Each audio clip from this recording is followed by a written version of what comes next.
25,000 police ఉద్యోగ నియామకాలు చేపట్టాలని, అదేవిధంగా టీజీఎస్పీ నుంచి జీవో 46ను మినహాయించాలని తెలంగాణ పోలీసు నిరుద్యోగ జేఏసీ అభ్యర్థులు ఆందోళన చేస్తున్నారు. ఆ నిరుద్యోగ జేఏసీకి సంబంధించిన వాళ్ళు మనతో ఉన్నారు. అన్న, నా పేరు ఆకాష్ అన్న. గత ప్రభుత్వంలో జీవో నెంబర్ 46 తీసుకురావడం వల్ల దానికోసం ఫైట్ చేసిన వ్యక్తుల్లో నేను ఒక వ్యక్తిని. గత ప్రభుత్వం అలాగే 20,000 కానిస్టేబుల్ ఉద్యోగాలు రావాలని పోరాటం చేస్తున్నాం. అయితే గత ప్రభుత్వం జీవో నెంబర్ 46 తీసుకొచ్చింది. ఆ విషయం బోర్డు చైర్మన్ ఎవరికి కూడా క్లారిటీగా చెప్పలేదు. బోర్డు చైర్మన్ క్లారిటీగా చెప్పలేదు. నోటిఫికేషన్లు కూడా సరిగ్గా మెన్షన్ చేయలేదు. మెన్షన్ చేయకపోయేసరికి ఫిలిమ్స్, మెయిన్స్, ఈవెంట్స్ అంతా అయిపోయిన తర్వాత సర్టిఫికేట్ వెరిఫికేషన్ అయిపోయిన తర్వాత ఈ జీవో ఉందని బయట తీసుకొచ్చిండు. దీని మీద మేము కోర్టుకు వెళ్ళడం జరిగింది. కోర్టులో స్టే ఆర్డర్ వచ్చింది. దాన్ని ధిక్కరించి కూడా రిజల్ట్ ఇవ్వడం జరిగిందనమాట. తర్వాత ప్రభుత్వంలో ఉన్న అప్పుడు పెద్దలు కేటీఆర్ సార్తో కూడా ఫోన్ చేపించి రిజల్ట్ ఆపమని చెప్పిండు. కానీ ఇతను అందరి మాటలు ధిక్కరించి ఇవ్వడం ద్వారా ఆ ప్రభుత్వం అనేది ఓడిపోవడం జరిగింది. ఈ ప్రభుత్వం రాగానే ఏం చేసింది? గత ప్రభుత్వం మాకు జీవో నెంబర్ 46 తొలగించి ప్రతిపక్షాలు ఉన్నప్పుడు కాంగ్రెస్ ప్రభుత్వం మాకు న్యాయం చేస్తామని చెప్పి మాతో ధర్నాలు అవన్నీ చేయడం జరిగిందనమాట.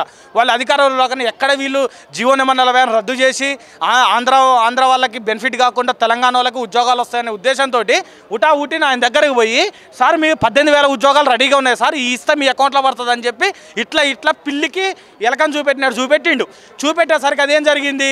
డైరెక్ట్గా పోయి ఆయన ఆలోచించకుండా నిరుద్యోగుల ఎల్బీ స్టైల్ నియామక పత్రాలు ఇచ్చిండు. దాని తర్వాత ఈ జీవో 46 కేసు ఉందని ఆయనకు తెలిసింది. ఇప్పుడు ఏం చేయాలి? ఆ నిరుద్యోగులకు ఇప్పుడు పిలుచుకొచ్చి ఉద్యోగాలు తీయలేడు, మాకు కొత్తగా ఉద్యోగాలు ఇవ్వలేడు. ఇప్పుడు ఏం చేసింది? మా మీద కక్ష కట్టాల్సి వచ్చింది. కక్ష కట్టి హైకోర్టులో కేసు ఓడగొట్టి మేము సుప్రీంకోర్టుకు పోయినాం. మళ్ళీ ఈ దొర ఏమొచ్చిండు? మళ్ళీ సుప్రీంకోర్టుకు వచ్చి లక్షలు పెట్టుకొని మా ముందు ఎగతాళిగా నవ్వుకుంటాం.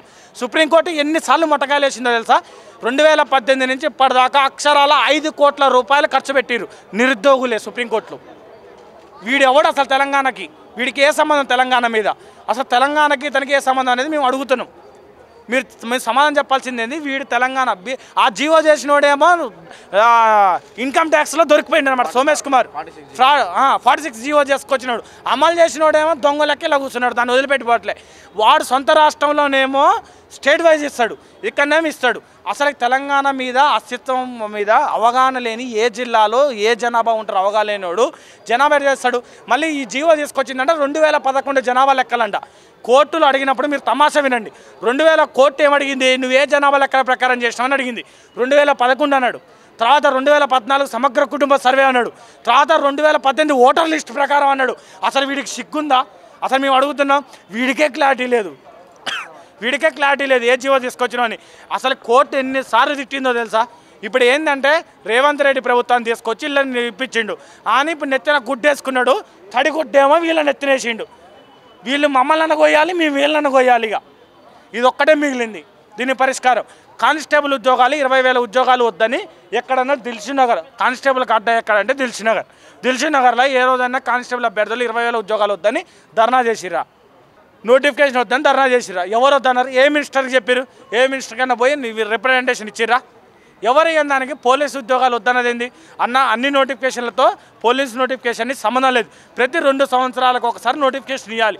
అది వయోభారం. ఎందుకంటే ఏజ్ ఉరకాలి కాబట్టి, దూకాలి కాబట్టి, షార్ట్ పుట్టి శ్రేయాలి కాబట్టి, బలంగా దృఢంగా ఉంటా మానసికంగా ఉన్న వ్యక్తి 4 సంవత్సరాల నుంచి నోటిఫికేషన్ అయిపోతే, అతను ఏజ్ అయిపోతే వాడు పరిస్థితి ఏంది? దూకుతాడా? ఈ మినిస్టర్లకు రన్నింగ్ పెడితే ఉరుకుతారా? వయసు అయిపోతే అన్న దేనికైనా వయోభారం ఉండాలన్న. ఈ రాజకీయాలకు కూడా తీసుకొచ్చి ఎగ్జామ్ పెట్టాలి, మ్యాథ్స్ ఎగ్జామ్ పెట్టాలి. అసలు జీవోలు అంటే ఏందో తెలవాలి. ఎవరికి జీవో అంటే తెలవనోడికి ఏ జీవో అంటే, ఇప్పుడు అధికారి పోతాం మినిస్టర్ కడిపోయి సార్ ఈ జీవో అన్యాయం జరుగుతుంది సార్ అంటాం. ఓట్లు వేసింది నేను చెప్తే వినాలా? అధికారికి ఫోన్ చేస్తాడు ఈ జీవో అంటే కరెక్టే. వాడు ఓటేసిండా? వాడెవడు ఓటేసిండా? ఓటేసిన వ్యక్తికి ప్రజాస్వామ్యంలో సమాధానం చెప్పాలి.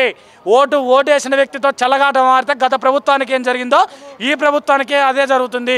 ఎప్పుడైనా నిరుద్యోగంతో పెట్టుకోవద్దు. నేపాల్లో ఏం జరిగింది, ఇక్కడ ఏం జరిగింది?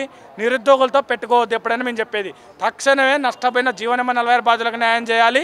అలాగే 20,000 పోలీస్ నోటిఫికేషన్ వెంటనే వేయాలి. ఆ బోర్డు చైర్మన్ గారిని తెలంగాణ నుంచి తరిమి కొట్టాలి. దరిద్రం పోతే జై తెలంగాణ.